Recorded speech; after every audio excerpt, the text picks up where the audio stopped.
Amén. Hemos estado aquí, hermanos, todo este fin de semana, bajo el tema de este ayuno congregacional de Señor sana la tierra. Comenzamos el viernes como lo hacemos, como acostumbramos a hacerlo en los ayunos congregacionales, que es que nosotros presentamos las situaciones. Si el ayuno tiene que ver con algo personal, entonces presentamos los asuntos personales que nosotros queremos que Dios trabaje con ellos. Como el tema era Señor sana la tierra. Empezamos a mencionar las cosas, hermanos, que están moviéndose ahora mismo a nuestro alrededor. Y escúchame bien, iglesia, no hay quien se aparte de Dios y salga bien. Eso no lo hay, eso no existe. Quien lo hace por dinero, una cosa yo le voy a asegurar, va a conseguir dinero. Porque el diablo trabaja así. Hay quien lo pierde todo, hermano, que es lo que pasa la mayor parte de las veces. Pero hay quien se aparta del Señor por dinero y dinero consigue. Pero usted sabe que pierde. Pierde la paz, pierde la familia, pierde la salud, pierde tantas cosas, hermano, que en verdad al final se da cuenta de que de nada valió hacer y tener dinero, porque en la búsqueda de eso, alejándose de Dios, en verdad lo perdió todo. El que se aparta del Señor por el pecado de idolatría, que es por seguir a alguien, hermano. No hay relación que funcione si el Señor no está presente, hermano. Dios tiene que estar presente para que las relaciones funcionen. Puede empezar bien, hermano, o parecer que está bien. Pero en un momento dado eso va a dar la vuelta porque el Señor no está presente. Y hemos cambiado, hermano, la gloria de Dios por seguir a alguien, un hombre, una mujer, por ir detrás de los hijos, en lo que sea. Y nos volvemos idólatras.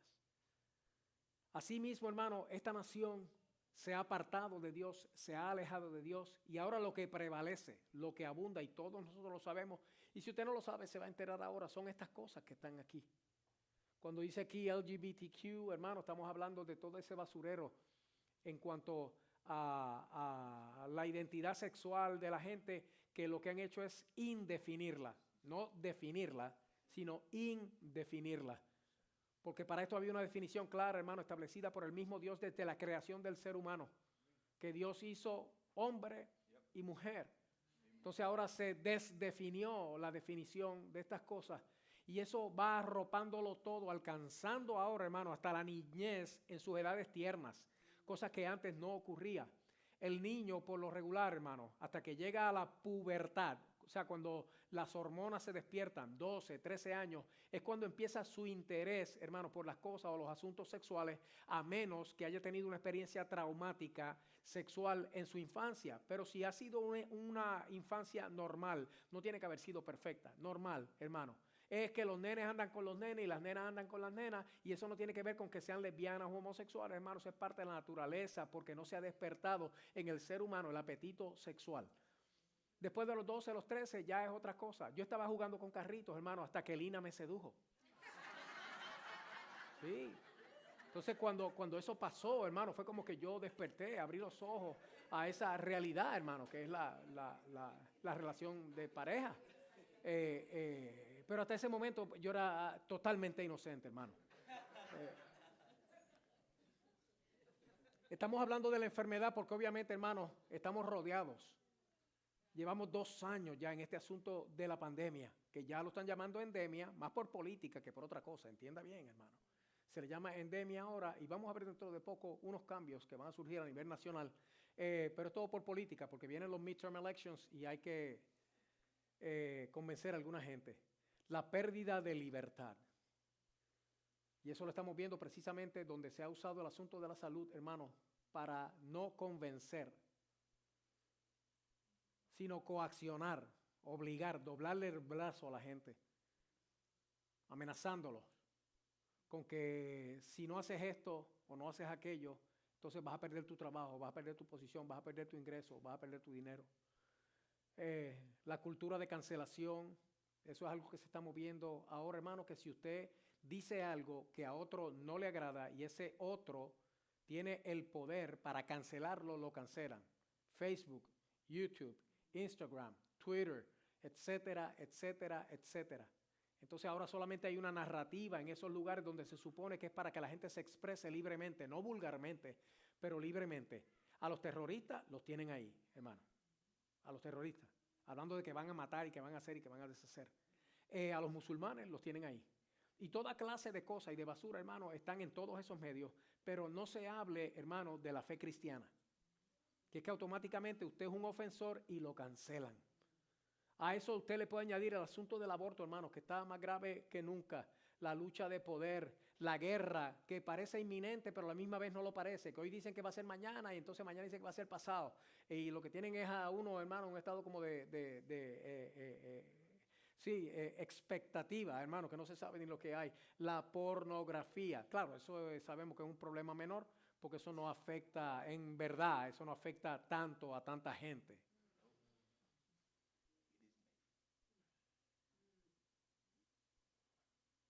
Desde que llegaron los celulares, hermano.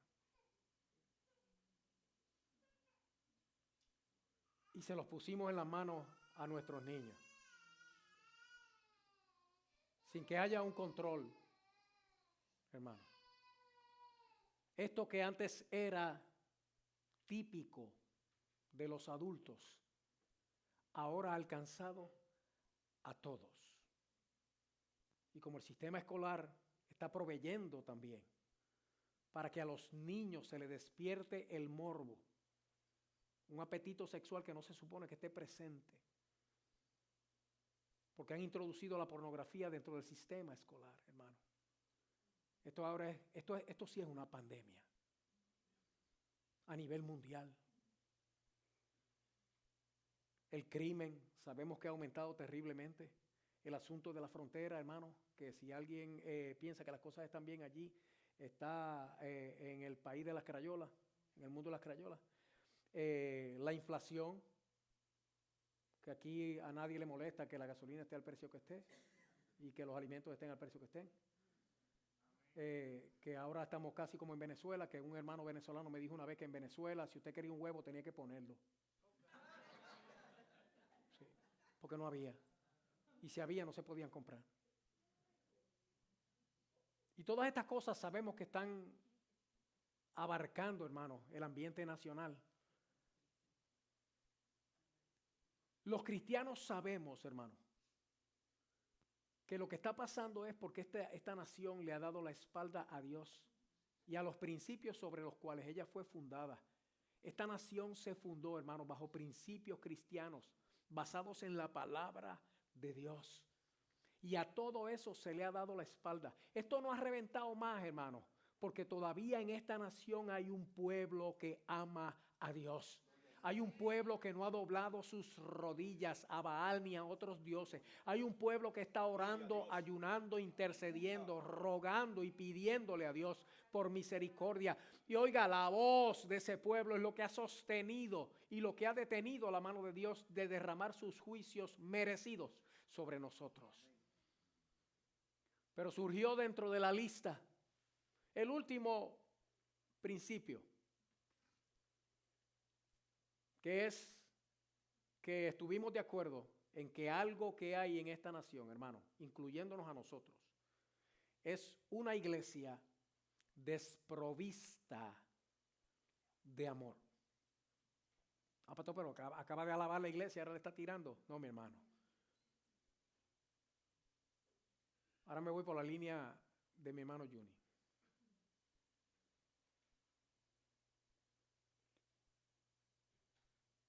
Si hubiera una iglesia, mire hermano, aquí las estadísticas dicen que pentecostales, solo pentecostales, en esta nación puede haber hasta alrededor de 80 millones. Yo quisiera saber dónde están, hermano. Hermano, si en esta nación hubieran 80 millones de pentecostales, esto fuera el cielo en la tierra. Ahora, si ellos dicen, bueno, de los que se hacen llamar pentecostales, ya ahí estamos hablando.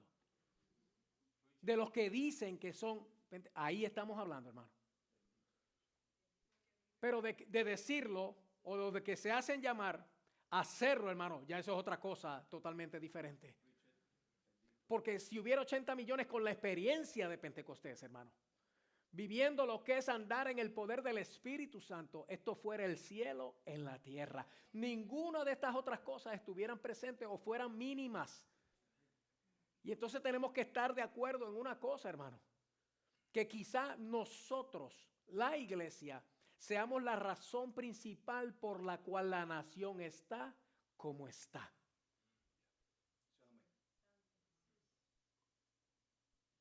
Y eso es una acusación grave. Porque nosotros sabemos que de estas cosas los responsables están ahí. Pero donde hay una iglesia, hermano, que está viviendo y predicando, déjeme hacerlo de la otra manera, predicando y viviendo el amor de Jesucristo. Usted sabe lo que hay donde hay una iglesia así, hermano, una cosa que se llama avivamiento. Que es que las almas vienen solitas, como entró aquella mujer ayer.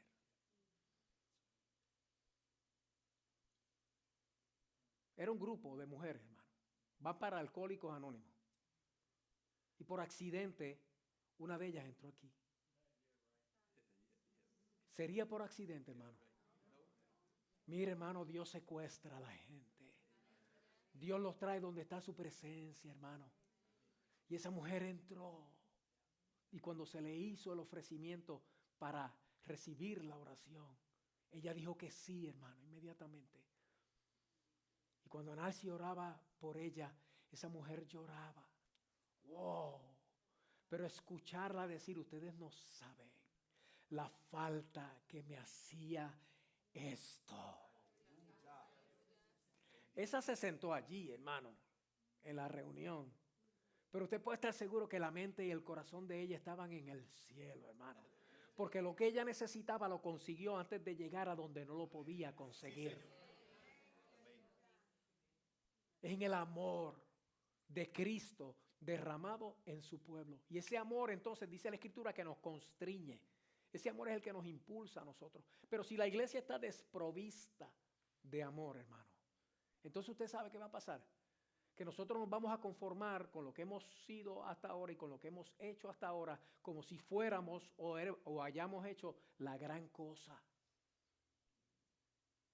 Y en esa conformidad, hermano, uno lo que hace es verdaderamente que se enfría y sin darse cuenta, hermano, uno cae. A mí me gustan las rutinas, no entienda, la palabra rutina no es mala, ni siquiera en el matrimonio, hermano, porque es como yo le he dicho aquí antes, en mi casa antes cuando yo trabajaba fuera regular, horario regular, porque yo sigo trabajando fuera, pero no horario regular, cuando llegaban las 5 de la tarde, hermano, aquella que me sedujo se ponía ya como inquieta.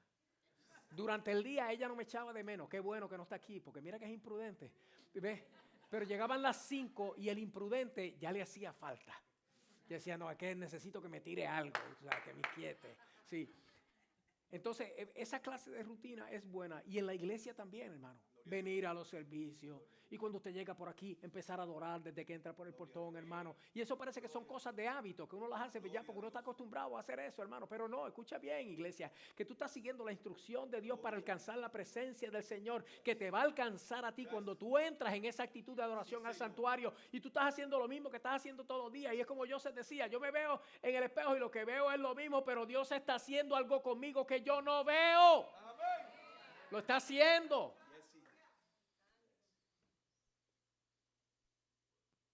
Pero cuando es por conformidad, hermano, y la voy a cambiar a falta de amor, haber sido desprovisto del amor. Entonces uno lo que hace es que donde está la fuente del agua de vida que vio mi hermana Berta, hermano, uno se seca. Eso es lo más grande del mundo, hermano. Entonces uno, donde está la fuente del agua, hermano, donde está el manantial de vida, uno se seca. Y pasa lo que pasó en la Escritura. Se pueden quedar sentaditos, porque ya empecé a predicar hace rato. Si va conmigo a Apocalipsis, y ese no es el pasaje único ni final tampoco, es solo para introducir la seriedad del asunto y poder bregar con él. Porque para eso estamos aquí ayunando, hermano. Si ve que me da ahí de momento, sí, como que me trabo, hermano, fue que me hablaron de comida allá detrás y se me fue la comunión y se me fue todo.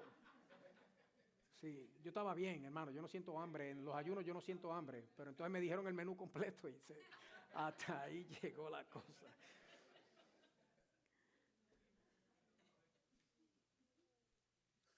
Yo lo único que decía era gracias.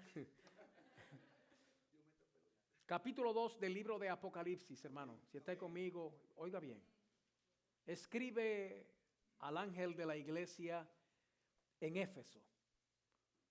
El que tiene las 7 estrellas en su diestra, en la mano derecha, tiene 7 estrellas. El que anda en medio de los 7 candeleros de oro dice esto. Oiga bien, hermano. Y escucha bien, iglesia, que cuando uno ve en el capítulo 1, dice la escritura quiénes son.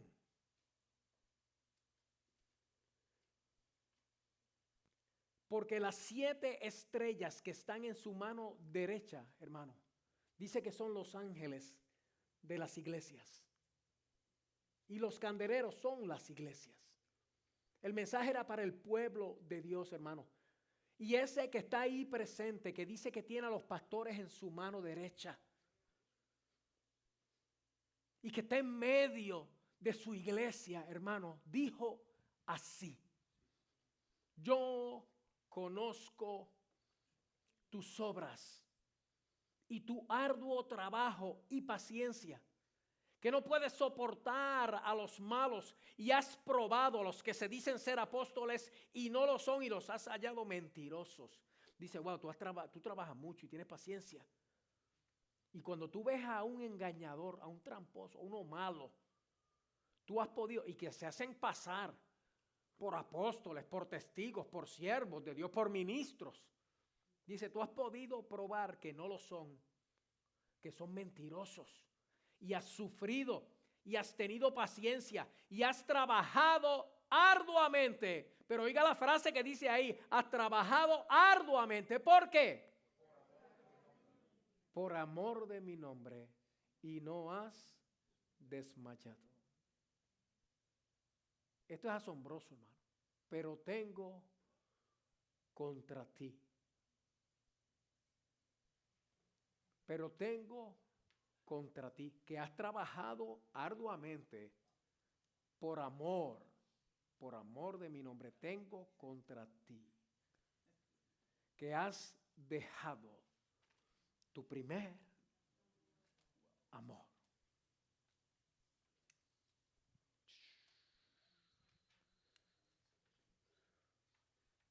Si me lo hubieran estado diciendo a mí en aquel tiempo, yo decía, no entiendo. Señor, no entiendo. Me acabas de decir que tú sabes que yo he trabajado arduamente por amor a tu nombre, por amor de tu nombre. O sea que el amor está ahí. Y usted sabe lo que le está diciendo Dios. No dice, no. Hay algo ahí. Hay algo de amor. Pero el primero, ese, ahí no dice que lo perdiste, hermano. Oiga bien, no dice lo perdiste. Usted está viendo lo que dice la Escritura, ¿verdad? Ahí dice que perdiste. Muchas veces yo he escuchado citar ese pasaje y lo que escucho es esto. No, que has perdido tu primer. Eso no es lo que dice ahí. Y le voy a decir por qué, hermano. Cuando usted es un creyente de verdad, como esta gente de Éfeso, hay una cosa que se cumple, hermano. Igual que se cumple en un matrimonio de cristianos, bueno, hermano. Y de todo aquel que se casa o se une a su pareja, hermano, amando de verdad. Y es que 1 Corintios 13 dice una cosa que no puede cambiar, hermano, y es que el amor nunca deja de ser.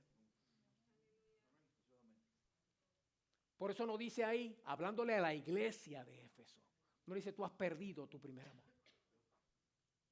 Pero ¿qué es peor, hermano?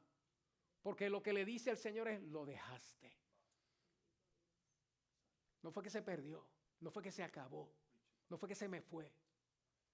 Fue que en algún momento en el camino, haciendo todas esas cosas buenas, el primer amor yo lo dejé. Ahora escuche bien, hermano, que eso del primer amor tiene unas interpretaciones tremendas, porque para mucha gente, y así también se enseña, es ese amor de Dios que se derrama en el corazón el día que uno se convierte y que uno piensa, hermano, que ahora todo es diferente porque ya se acabaron los problemas y de momento uno siente esa libertad y que se le va ese peso, hermano. Es una experiencia real. Eso es lo que se llama convertirse a Cristo.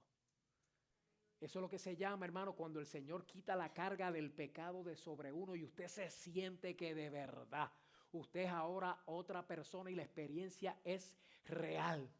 Y de momento usted se siente que usted está tan cerca de Dios que lo único que usted quiere es hacer lo que Dios quiera. Y le llamamos entonces a eso el primer amor. Y hasta cierto punto es cierto. Solo que nosotros le añadimos a esa definición la experiencia de muchos hermanos, de muchos de nosotros, de que a medida que va pasando el tiempo, eso como que se le quita, como que se le va, o como que baja o cae en tiempo. Que es como si hubiera sido un sueño, un buen sueño, hermano. Esa experiencia del principio. Y muchos de nosotros asumimos que es parte de nuestra experiencia cristiana, que en el camino pues se nos vaya o baje o caiga en tiempo o se me quite un poquito, ya no es como antes. Y eso no es así, hermano. Entienda que cuando el Señor dice el primer amor, pues obviamente quiere decir que hay segundo, hay tercero, hay cuarto, hermano. El amor es una cosa tan maravillosa. Y tiene tantas ramificaciones, hermanos, y alcanza todo de tal manera que esa es una experiencia que acompaña al creyente desde que se convierte hasta que Cristo venga o el creyente vaya a Él. Entonces yo tengo que entender de verdad de que Dios está acusando a una iglesia buena cuando le dice que reconoce que ellos por amor de su nombre han trabajado arduamente y sin embargo, hablando del amor también dice, has perdido tu primer amor.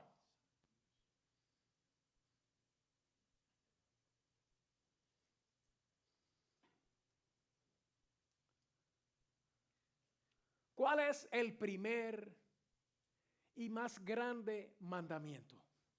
¿Cuál es? Me encanta como Jesús lo dijo, es amarás a Dios sobre todas las cosas. Pero Jesús lo dijo citando el Antiguo Testamento y le añadió una palabra que en el Antiguo no aparece. Amarás al Señor tu Dios de todo tu corazón, con toda tu alma, con toda tu mente y con todas tus fuerzas. Dice, este es el primer y más grande mandamiento. Entonces, si el primer y más grande mandamiento es amar a tu Dios de esa manera, ¿cuál es entonces el primer amor? Es el amor a Dios. Y usted sabe que le está diciendo Dios a Éfeso, por amor a mi nombre, tú has hecho tremendas cosas. Pero a mí me has dejado de amar. Entonces, eso no es una cosa que pasa cuando uno se convierte y después se le quita. Eso no es así, hermano.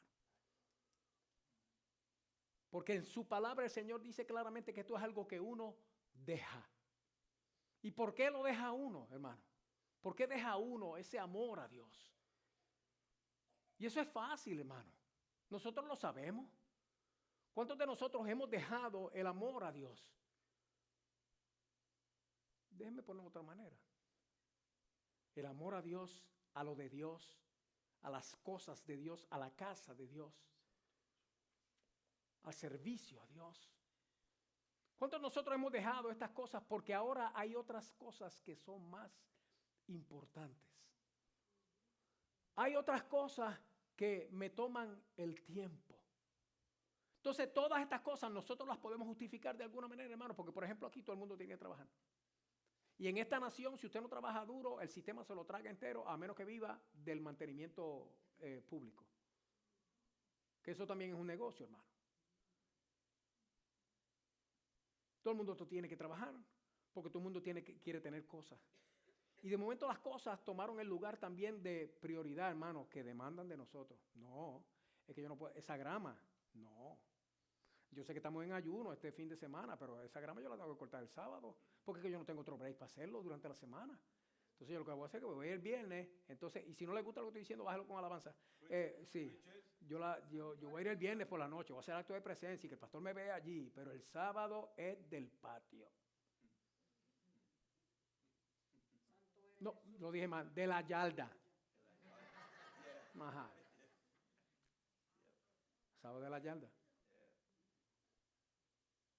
Oiga, y Dios moviéndose. Y Dios haciendo de una manera tan maravillosa. La satisfacción tan grande que uno siente, hermano, cuando usted ve esa grama, San Agustín. Pero usted lo que tiene que ir a mi casa, hermano. Porque en mi casa no hay San Agustín. Yo tengo uno de los mejores yardas que hay quizá en la Florida, hermano. Porque tengo todas las variedades de plantas naturales de aquí de la Florida, hermano. La gente le dice hierba mala, yo la encuentro buenísima. Porque esa ni con el frío se muere, hermano. Es una cosa tremenda. Entonces, como están siempre verdes, hermano, después que usted la corta, todo se ve parejito. Una cosa maravillosa. Esa satisfacción tan grande que uno siente, hermano, cuando usted ve eso planchadito, cortadito, así bien derechito. Y que usted no se le mueva, hermano, una tripa pensando lo que quizá se perdió. Hemos dejado, hermano, ese primer amor. Pero que conste que no estamos hablando de la primera experiencia de conversión. Estamos hablando del amor a Dios, hermano. Y no hay quien deje de amar a Dios, hermano, y le vaya bien. Todo se va a complicar, todo se va a ver difícil, las cosas no van a salir y las que salen no aprovechan. Bendito Dios. Y usted sabe qué pasa, aparte de eso, que entonces todo lo demás, hermano, cobra fuerza. Porque hay una iglesia desprovista de amor. Ya nosotros lo que pensamos en nuestras situaciones, en nuestros problemas, hermano. Y no vemos, como hemos podido ver este fin de semana. Hermano, si algo ha hecho Dios con nosotros este fin de semana, es ponernos a ver nuestras necesidades. Que ya no es, yo no tengo tiempo para pensar en mis problemas, hermano. Yo lo que estoy pendiente es qué necesita mi hermana, qué necesita mi hermano. Vamos, pero para orar, hermano, aquí, porque lo único que podemos hacer aquí es orar.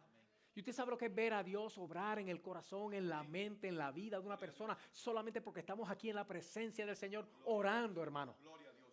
Cuando uno deja el primer amor, ya la oración no es suficiente, no es el recurso, tiene que haber otra cosa.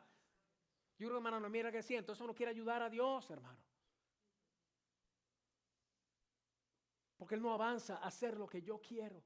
Hemos dejado, hermano, nuestro primer amor. Las consecuencias, hermano, es todo eso que usted ve ahí. Una iglesia enamorada de su Dios, hermano, vence al mundo. Porque una iglesia enamorada de su Dios es una iglesia con una fe viva. Y la Escritura dice que esta es la victoria que ha vencido al mundo y esa es nuestra fe. Que es lo único que necesitamos, hermano. Si no entendemos el mensaje de Dios para nosotros, y esta ha sido una confrontación tremenda. Iglesia, oye bien, las primeras 11 cosas que están aquí, este fin de semana, desde el viernes hasta ahora, nosotros no las hemos tocado. Ni una de ellas, hermano. Ni una de ellas para predicar de ellas o hablar de ellas o orar por ellas o reprenderlas, porque todas son dignas de ser reprendidas. Porque el Señor nos ha mantenido a nosotros desde que comenzó el ayuno hasta este punto, hermano, solamente en este principio. Que para que la tierra se sane, nosotros tenemos que estar sanos primero. Si no, hermano, esto es lo que va a pasar. Vaya conmigo ahora. Esto es una cosa maravillosa. Elisa decía ayer cuando predicaba, decía que ella le huía a que Dios la mandaba a Nabucodonosor, como si Nabucodonosor fuera alguien bueno, hermano. Y ella, no, Nabucodonosor no. 6 páginas después tenía que volver atrás porque era Nabucodonosor que había que hablar. Vaya conmigo al capítulo 5 del libro de Daniel. Capítulo 5 del libro de Daniel. Y escucha esta experiencia. Voy a tratar de no ser extenso ni en la lectura ni en la palabra, para que usted entienda conmigo. En Daniel capítulo 5, ayer estábamos en el 4, hermano. ¡Ay, qué cosa maravillosa! Cuando uno ve esa experiencia de ese rey malo convertirse al todopoderoso Dios, hermano, y usar unas expresiones en esta escritura, hermano, wow, que cuando uno lo lee dice, ese Nabucodonosor es ser un santo. Porque se convirtió, hermano, y se convirtió de corazón. Conviene que yo declare, dice el capítulo 4 al principio, hermano, las señales y milagros que el Dios Altísimo ha hecho conmigo. Aleluya. Oiga, ese era Nabucodonosor hablando, y cuando termina el capítulo 4 dice, ahora yo, Nabucodonosor, alabo, engrandezco y glorifico al Rey de los cielos. Porque todas sus obras son verdaderas y sus caminos justos, y él puede humillar a los que andan con soberbia. Oiga, pero se murió después de eso Nabucodonosor. No sabemos cuándo.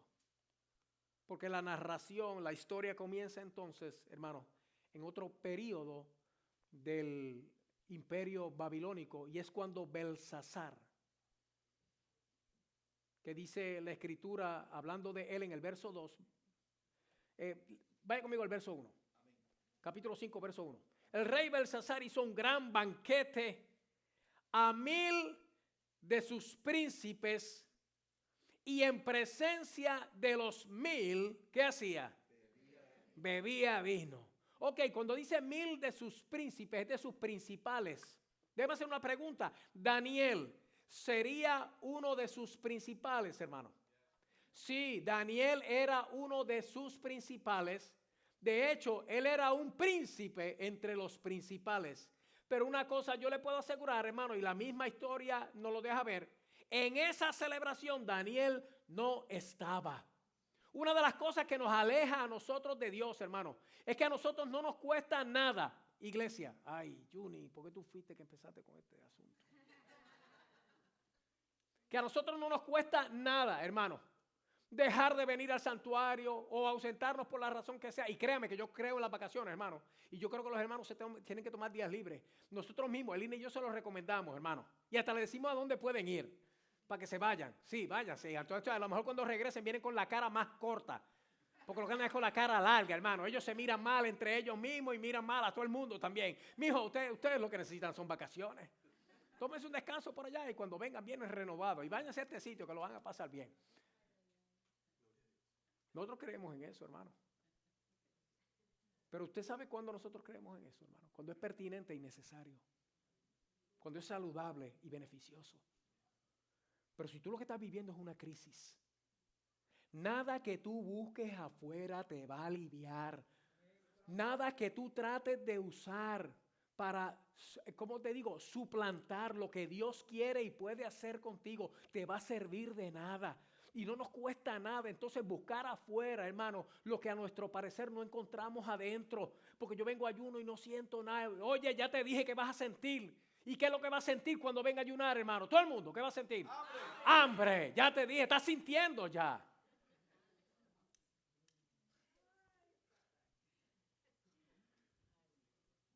Y aquí hicieron esta fiesta. Y lo hizo el rey. Tenía 1000 de sus alcahuetes allí, hermano. Pero en esa reunión Daniel no estaba, porque el mismo rey lo que estaba era haciendo un espectáculo bebiendo delante de sus príncipes. Oiga, y como yo conozco una persona que es alcohólico, y él me dijo en una ocasión, el borracho no pierde la mente, lo que pierde es la vergüenza. Que usted sabe que lo que empiezan a hacer es el ridículo, lo que no se atrevían a hacer antes lo hacen cuando se dan 2 o 3. Y aquí estaba en el verso 2, Belsasar, con el gusto del vino, mandó que trajesen los vasos de oro y de plata.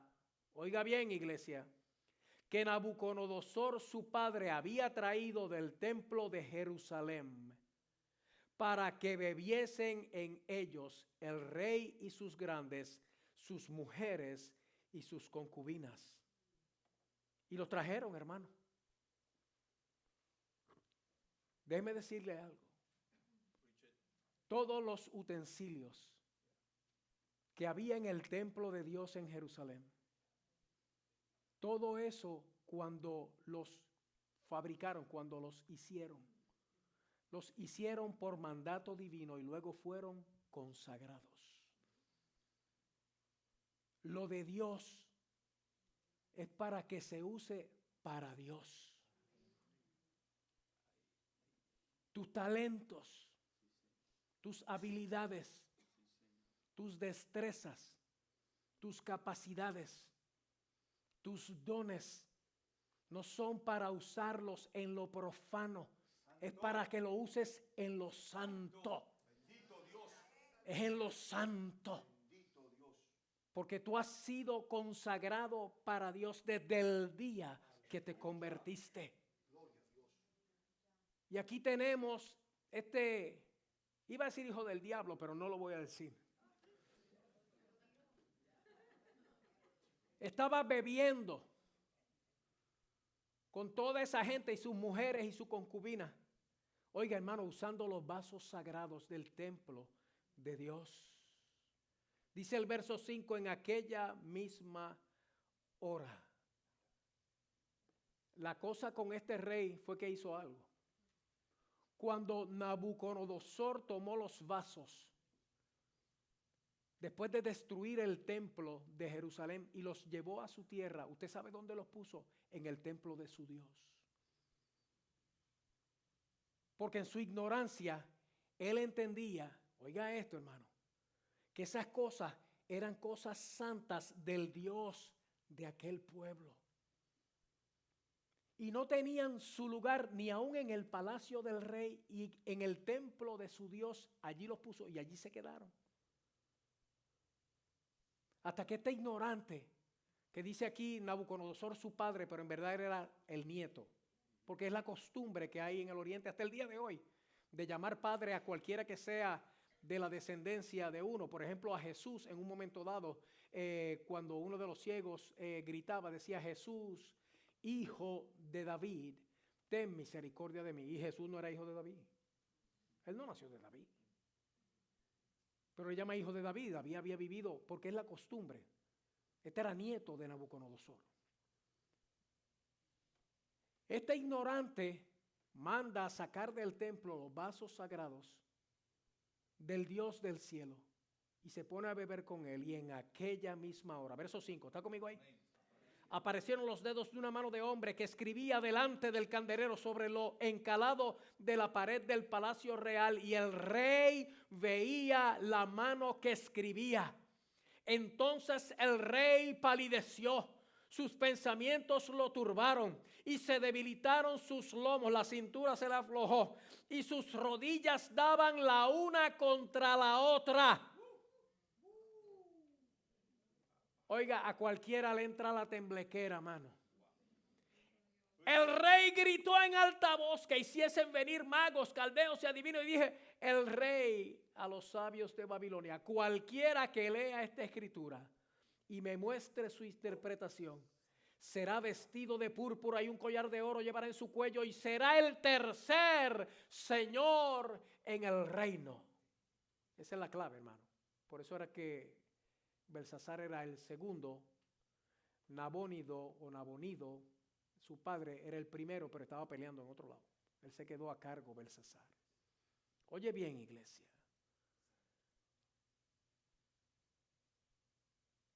Entonces el rey Belsasar, estoy en el verso 6, se turbó sobremanera y palideció y sus príncipes estaban perplejos. Ahí viene la reina entonces y le dice, y escuche bien que estos detalles son importantes. La reina dice, mira, con tu papá había uno que tiene fama de que los dioses santos le hablan. Se llama Daniel.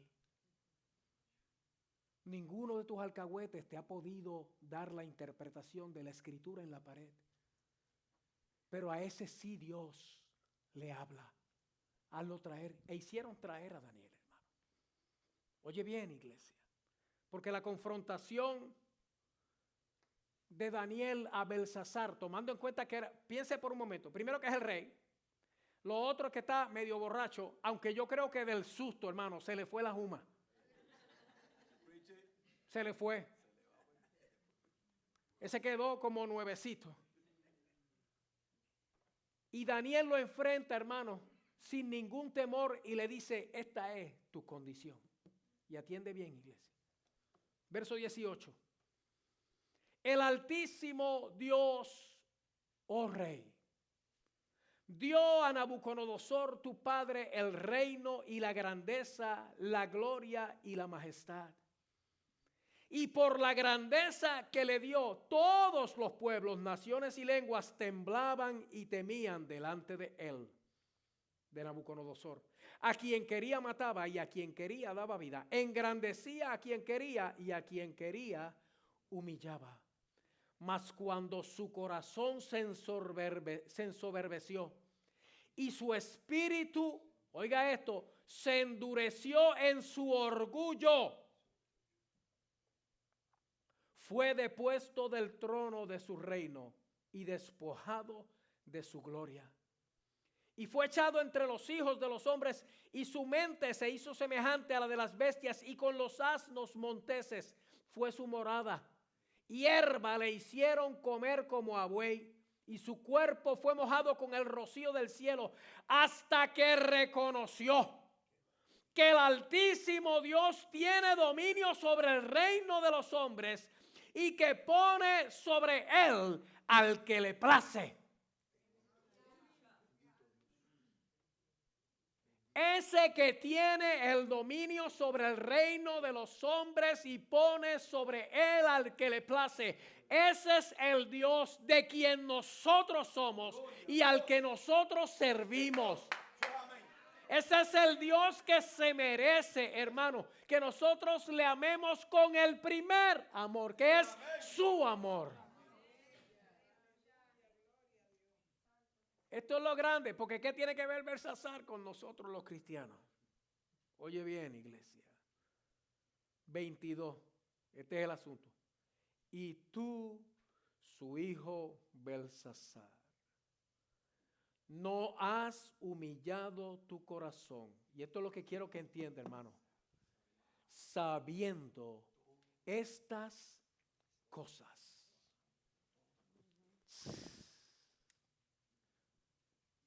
Si usted me dice a mí que eso era un rey impío, si usted me dice a mí que era uno de esos gentiles que no conocen a Dios, que adoran a sus dioses y todo ese tipo de cosas, yo lo puedo entender. Pero escúcheme bien. Este sabía quién era Nabucodonosor. Este vio y vivió lo que él hizo, cómo se enorgulleció, cómo Dios lo humilló. Oiga, y él escuchó de la boca, y voy a usar la palabra que usa la Escritura, su padre, de la boca de su padre, cuando dijo, conviene que yo declare las cosas que el Dios Altísimo ha hecho conmigo. Él oyó a Nabucodonosor cuando decía, ahora yo alabo y glorifico al Dios del cielo. Él vivió esa experiencia, hermano. Él sabía quién es Dios. Y le dice Daniel, y tú no te has humillado, sabiendo esto. tú sabes quién es Dios. Y sabiendo quién es Dios, mira lo que has hecho con lo de Él.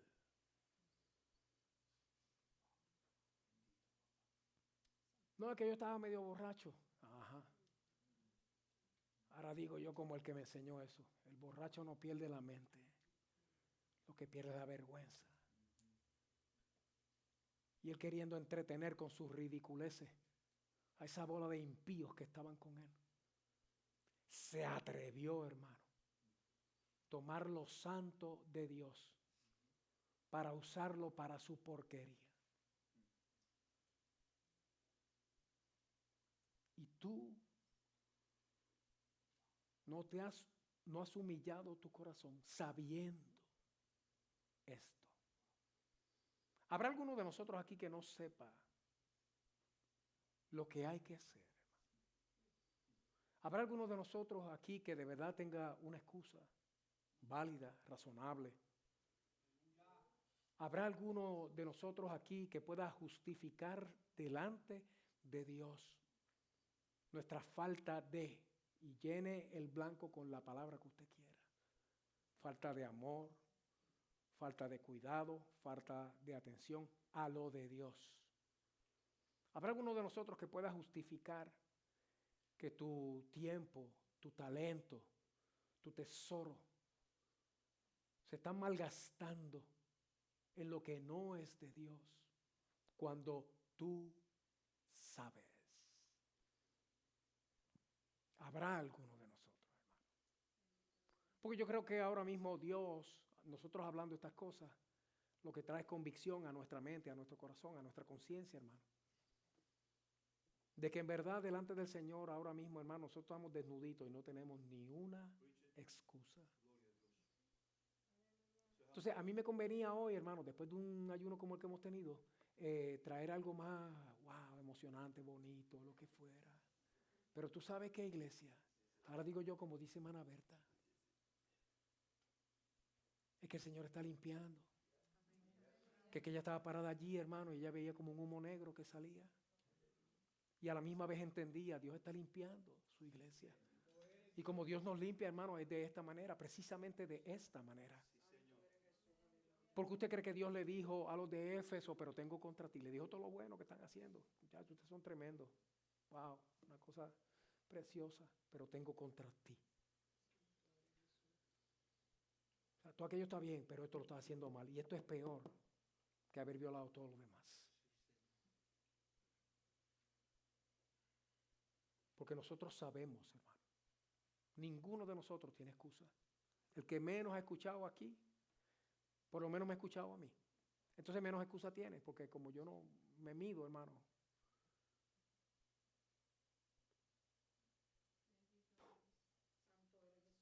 Y tú no has humillado tu corazón sabiendo todo esto.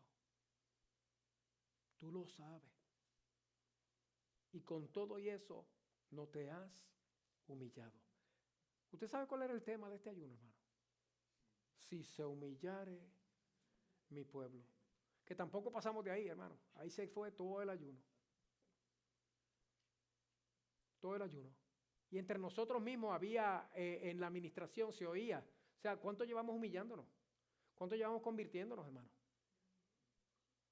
La cosa es que cada vez que escuchamos una palabra, más convencidos estamos nosotros de que algo nos falta. Entonces, la misma experiencia, voy a usar de nuevo la experiencia de mi hermana Berta, que decía, Señor, si queda algo, todavía esta mañana mi hermana Berta le decía, Señor, si queda algo, sácalo, que yo no quiero nada que estorbe.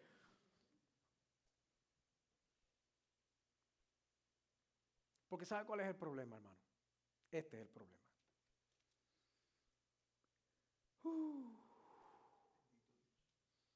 Verso 23. Déjeme leer 22 y 23. Y tú, su hijo Belsasar, no has humillado tu corazón sabiendo todo esto, sino que contra el Señor del cielo te has ensoberbecido e hiciste traer delante de ti los vasos de su casa. Y tú y tus grandes, tus mujeres y tus concubinas bebisteis vino en ellos. Además de esto, diste alabanza a dioses de plata y oro, de bronce y de hierro, de madera y de piedra, que ni ven, ni oyen, ni saben, y al Dios en cuya mano está tu vida y cuyos son todos tus caminos, nunca honraste. Ahí era para mandar a matar a Daniel. Pero usted sabe que a Belsasar todavía las rodillas le chocaban una contra la otra.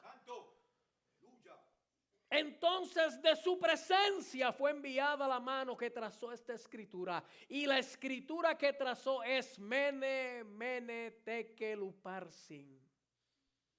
Esta es la interpretación del asunto. Mene, contó Dios tu reino y le ha puesto fin. Tekel, pesado has sido en balanza y fuiste hallado falto. Pérez, tu reino ha sido roto y dado a los medos y a los persas.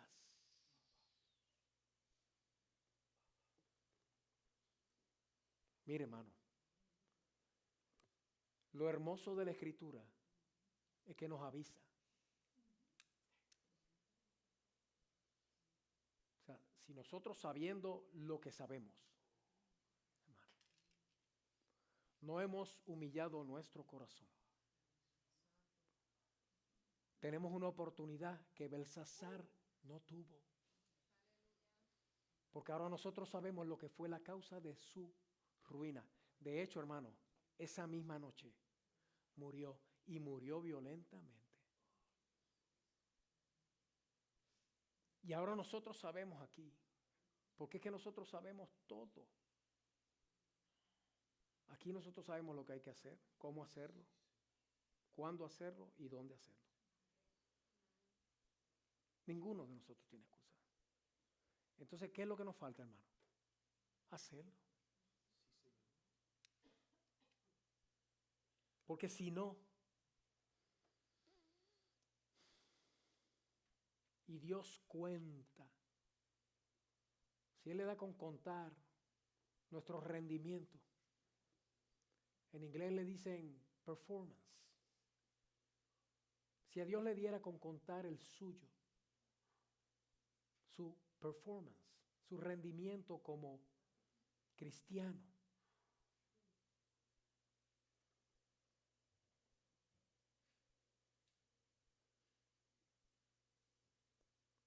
¿será que dice, no, aquí no hay rendimiento, le pongo fin? Le pongo fin.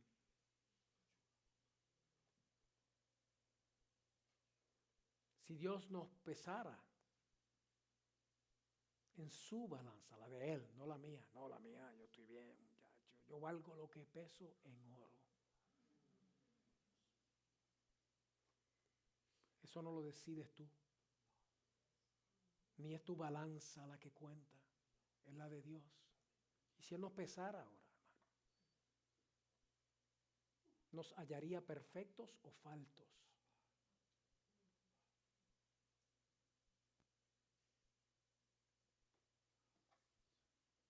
Entonces le pongo fin. Y lo que tú tienes, se lo doy a otro.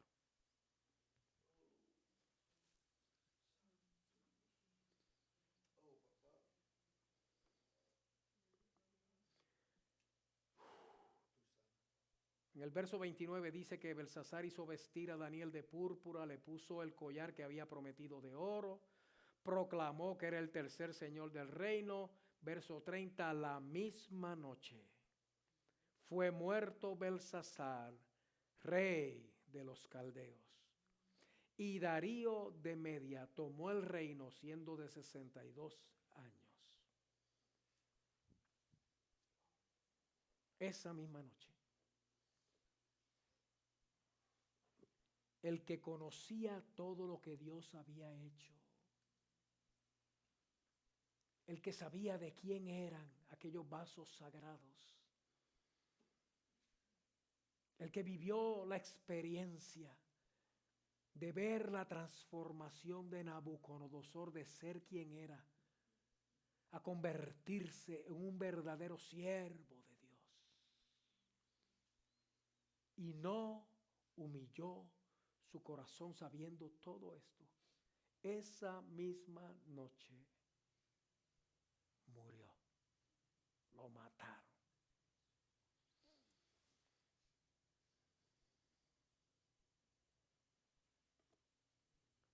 El auge de estas cosas, hermano.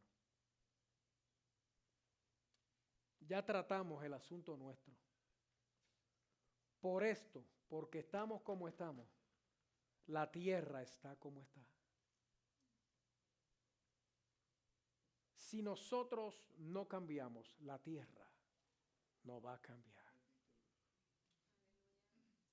Y va a ser destruida. Tenemos la oportunidad, tenemos la clave y tenemos la llave. Se llama Jesucristo. Queda de nosotros, hermano, decidir qué vamos a hacer con nuestra relación con Dios. Si vamos a seguir en un estado donde hemos dejado el primer amor y nos convencemos a nosotros mismos de que este mensaje no es para mí, eso es para otro. O si aprendemos de Belsasar a no hacer lo que él no hizo. Él no se humilló sabiendo todo esto. Entonces a nosotros nos corresponde el tema del retiro. Si se humillare mi pueblo. Es con nosotros, Elisa. No es con otro. Porque esto, hermano, las primeras 11 cosas de aquí, eso viene por ese techo que tú tanto valoras, por esa grama San Agustín. Todo eso viene por el carro bueno que tú tienes. Y vienen por tus hijos y tus nietos también. Vienen por tu vida y vienen por tu paz. Te quieren robar lo que el Señor hasta ahora te ha dado. Y el Señor nos está viendo una ventana de oportunidad, hermano. Para que por medio de nosotros, restaurando nosotros nuestra relación con Él, el Señor sane la tierra, empezando con esta tierra. Empezando con esta tierra.